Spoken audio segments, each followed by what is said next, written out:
Trauma is a Greek word for wounding.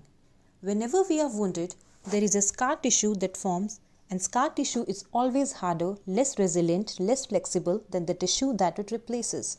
When psychological trauma happens, our psyches became more rigid, harder, and less flexible.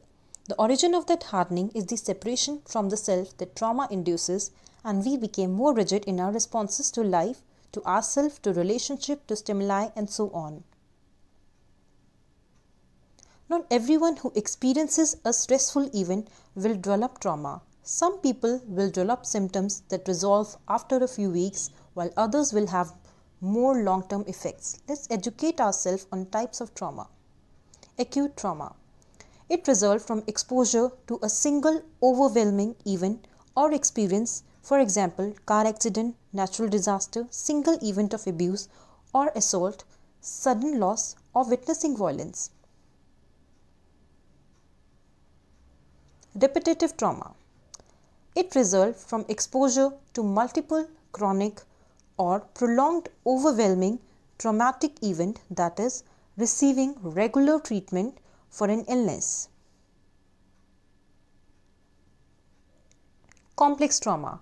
It results from multiple chronic and prolonged overwhelming traumatic events or experiences which are compromising and most often within the context of an interpersonal relationship, that is, family violence and adverse childhood experiences. Developmental trauma results from early onset exposure to ongoing or repetitive trauma as infant, children, or youth. It includes neglect, abandonment, physical abuse, sexual abuse, emotional abuse, witnessing violence or death, or coercion or betrayal.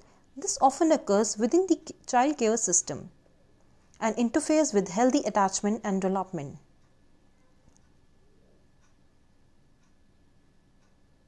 Vicarious trauma or secondary trauma. It occurs when an individual who was not an immediate witness to the trauma observe and integrate disturbing aspect of the traumatic experience into his or her own functioning.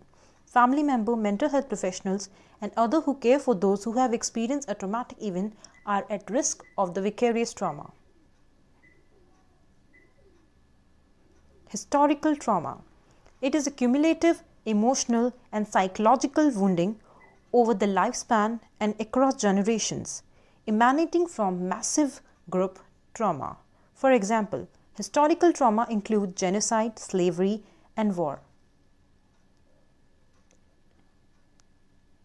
Intergenerational trauma. It describes the psychological or emotional effect that can be experienced by people live with people who have experienced trauma. Coping and adaptation patterns developed in response to trauma can be passed from one generation to another.